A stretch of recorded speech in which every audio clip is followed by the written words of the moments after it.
But I know I heard someone said the way they estimate the financial status of someone, if you're coming to holidays in a country, it is expected that at least you should have 90% of what you aim to come and spend, because you will be asked how much you intend to spend on your journey when you're doing that application document, when you're filling it out.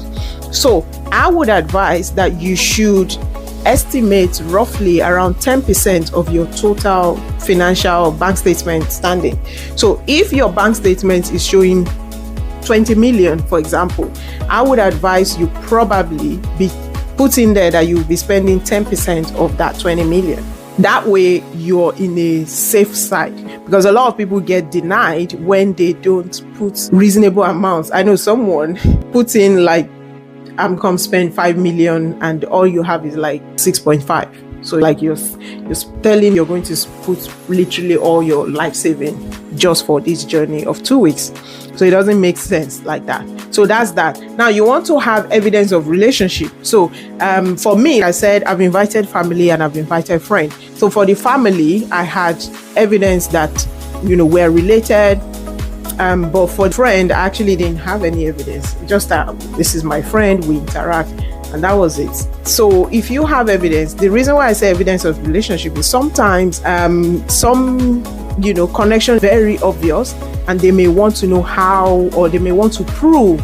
I know a friend who's actually, or someone who actually had to do DNA test. So that's also another way to prove relationship. So they had to do a DNA test, which cost really a lot of money, about almost £1,000, to have a DNA test done to certify that this person is my parent. And that was how they were able to get their family member into the country for a visit. So yeah, you want the relationship if possible. You also would good if you have evidence of tie to the country that they are coming from. So that means maybe like their business, registered business ideally, their property. So some people will put their property just to show that I have something that I'm going to go back to. Some people, a good one, and I think this one really save a lot of hassle if you have it, is your employment letter. So your employer letter and evidence that you're coming for leave. So the whole thread of applying for annual leave and then getting granted annual leave, all of that can be attached. If your supervisor or superior also sign a document just saying we're allowing you to go on a leave for so expect you back at work by this time.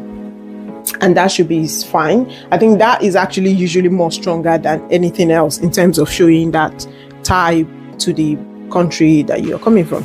And again, like I said, financial will be good. Ideally, it's very sketchy because it was actually someone I would try to invite.